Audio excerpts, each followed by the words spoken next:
은혜 받을 하나님의 말씀은 이사야 7장 14절 말씀, 또 누가복음 2장 8절에서 14절까지 말씀입니다. 이사야 7장 14절 제가 이걸 읽고요. 그 다음에 누가복음은 한 절씩 교도록 하도록 하겠습니다. 이사야 7장 14절 그러므로 주께서 친히 징조를 너희에게 주실 것이라. 보라, 처녀가 잉태하여 아들을 낳을 것이요 그의 이름을 임마누엘이라 하리라. 아멘. 누가복음 2장 8절에서부터 14절까지는 우리 한 절씩 우리 교독하겠습니다. 누가복음 2장 8절에서부터 14절까지 말씀입니다. 8절 제가 읽습니다. 그 지역의 목자들이 밤에 밖에서 자기 양떼를 지키더니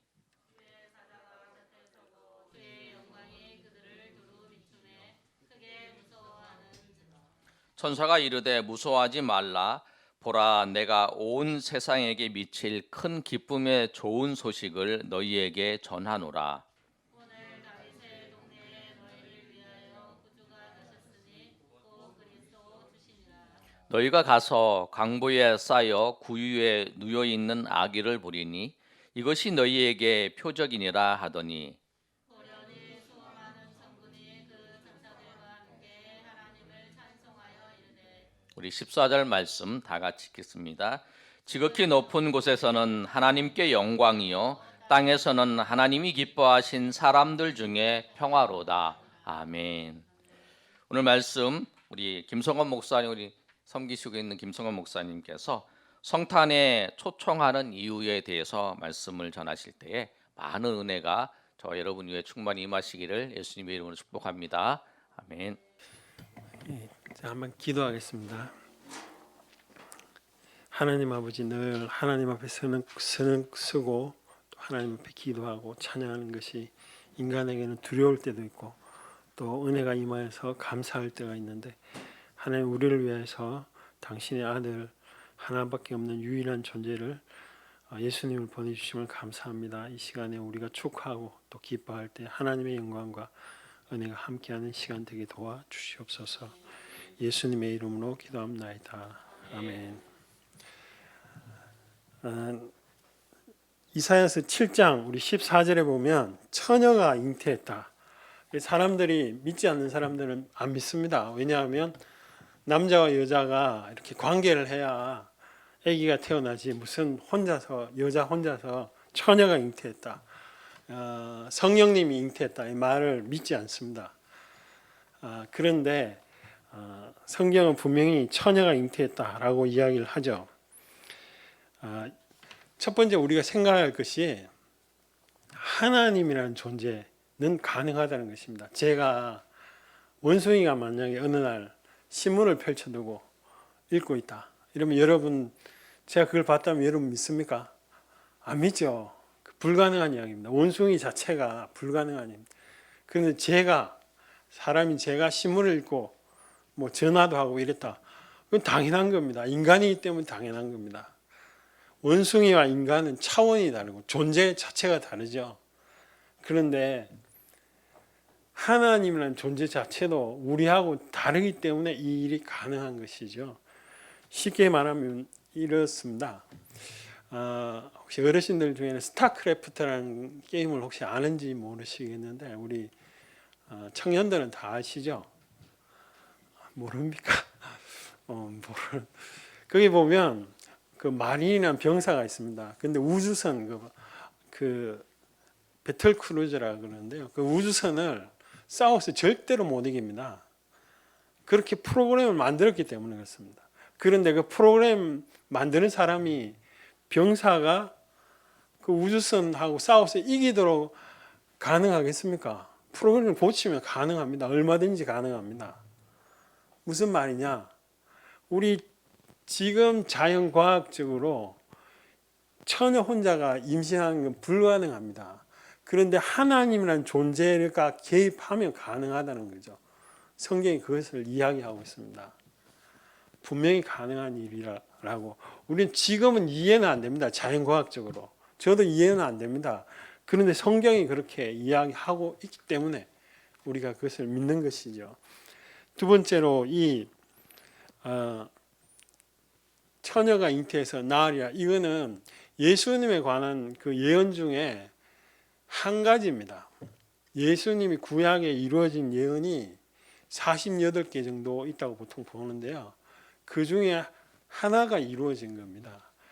수학자들이 이렇게 얘기합니다. 한 사람에 대해서 앞날을 예측하는데 8개 정도, 그러니까 7개까지는 어떻게 현재 그 성품을 기준으로 가능하다는 거지. 그 기적 중에 기적이지만 가능한데 8개 이상은 불가능하다. 그럼 아예 수학적으로 성립 안 된다라고 이야기를 합니다. 그런데 성경은 48개, 적어도 48개. 예를 들어서 베들레헴에 오신다. 미가서에서 나온 구절입니다. 그 율법을 연구한 사람 다 동방박사가 왔을 때 아마 베들레헴일 것이다 라고 이야기한 이유가 미가라는 선지자가 벌써 500년 전에 예언해 놓은 겁니다. 우리 오늘 읽은 이사야서도 700년 전에 벌써 다 예언해 놓은 겁니다. 그리고 십자가에서 뼈가 이렇게 상하지 않을 거다. 시편에 다 예언된 겁니다. 다 예언된 게 현실 속에서 이루어진 것이죠. 그래서 우리 이걸 사람들이 기적이라고 이야기를 합니다. 우리는 이해가 안 되니까요. 그러니까 하나님의 세계에서 하나님의 존재는 충분히 가능한 이야기죠. 그래서 우리가 이것을 믿는 것입니다. 어떤 종교가 다 인간이 들어봤더니 이해가 돼요. 다 알 수가 있습니다. 그거는 만약에 저는 그걸 진리라고 생각하지 않습니다. 왜냐? 다 이해가 된다는 건 뭐냐? 사람에게서 나온 거죠. 사람에게서 나왔으니까 다 이해가 되겠죠. 그런데 하나님께서부터 왔기 때문에 우리가 이해 못하는 영역, 기적을 포함하고 있습니다. 기독교는. 그것 중에 하나가 처녀가 잉태한, 성령님으로 인하여서 잉태한 것이야. 근데 그게 놀랍게도 현실 속에 다 정확하게 이렇게 맞죠. 여러분 신화, 단군 신화 이런 거 우리가 안 믿습니다. 왜 안 믿느냐? 그건 이야기인 것이죠. 현실 속에 검증이 된 적이 한 번도 없습니다. 그러나 이 성경에 나오는 이 예수라는 존재는 그 다른 역사가도 예수에 대해서 이야기를 하고 있습니다. 또 거기 지난주에 봤던 가이사라 그 비석에 보니까 빌립보라는 그런 단어가 나오고 있습니다.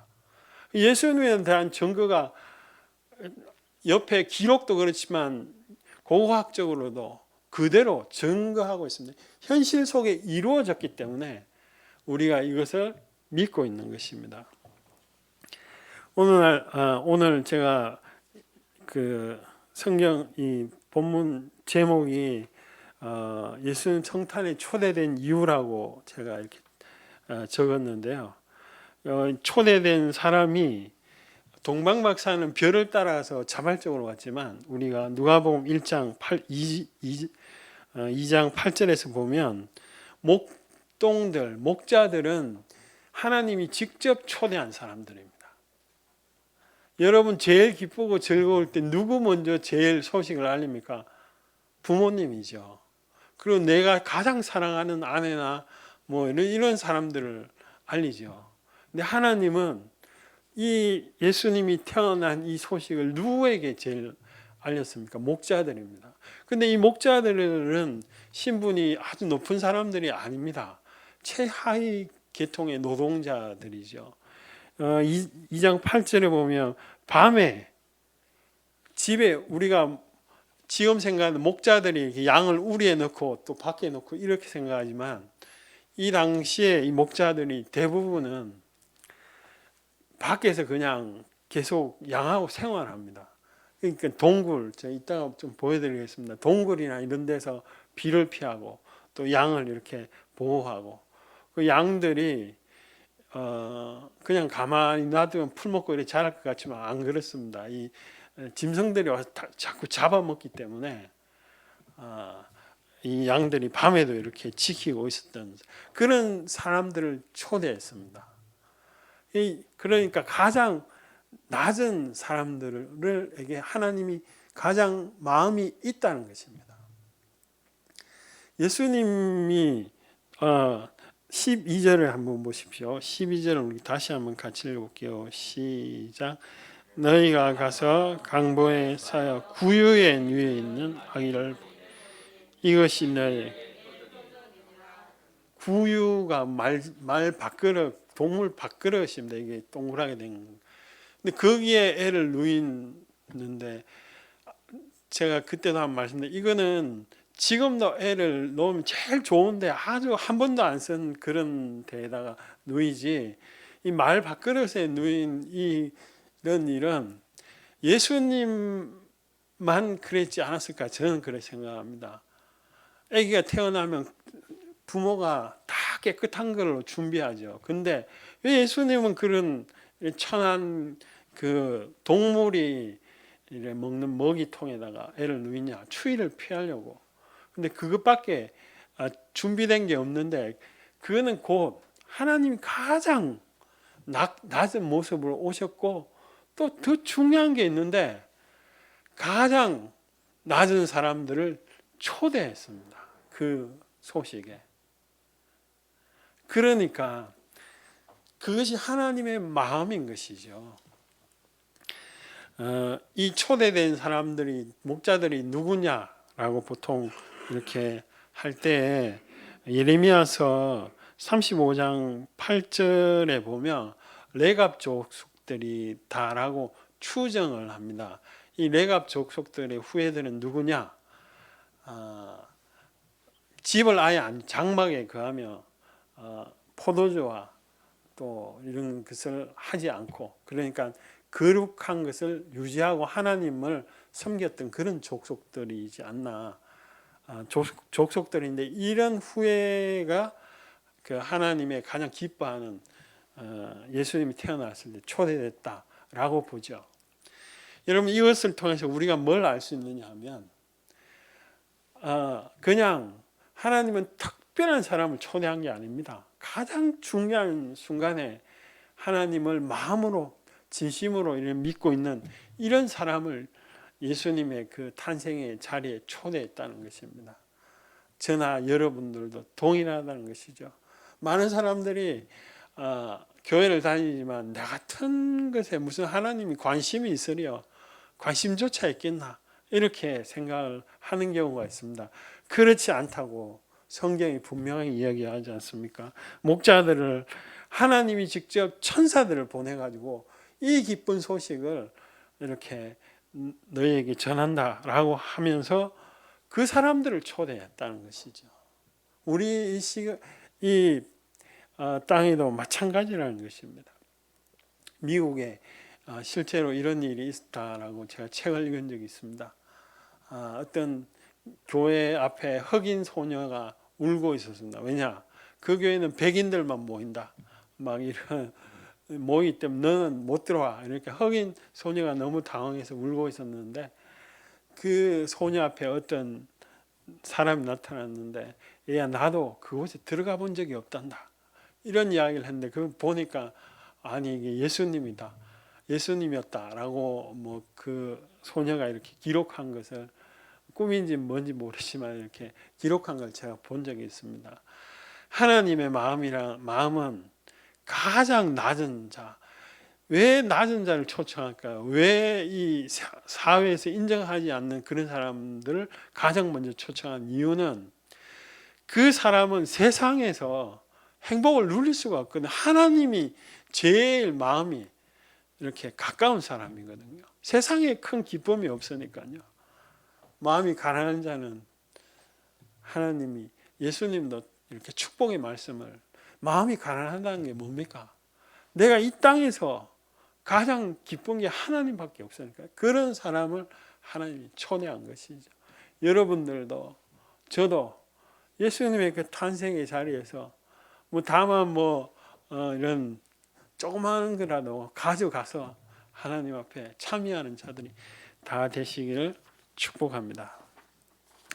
제가 한번 기도하겠습니다. 기도하고 축도로 예배를 마치겠습니다. 하나님 아버지, 우리의 삶은 늘 하나님 앞에 때로는 부끄럽고 때로는 자신이 없는데 그럼에도 불구하고 하나님은 여전히 우리를 사랑하시고 또 여전히 우리를 하나님의 따뜻한 사랑의 눈길로 바라봐 주시는 분인 줄 잘 알고 있습니다.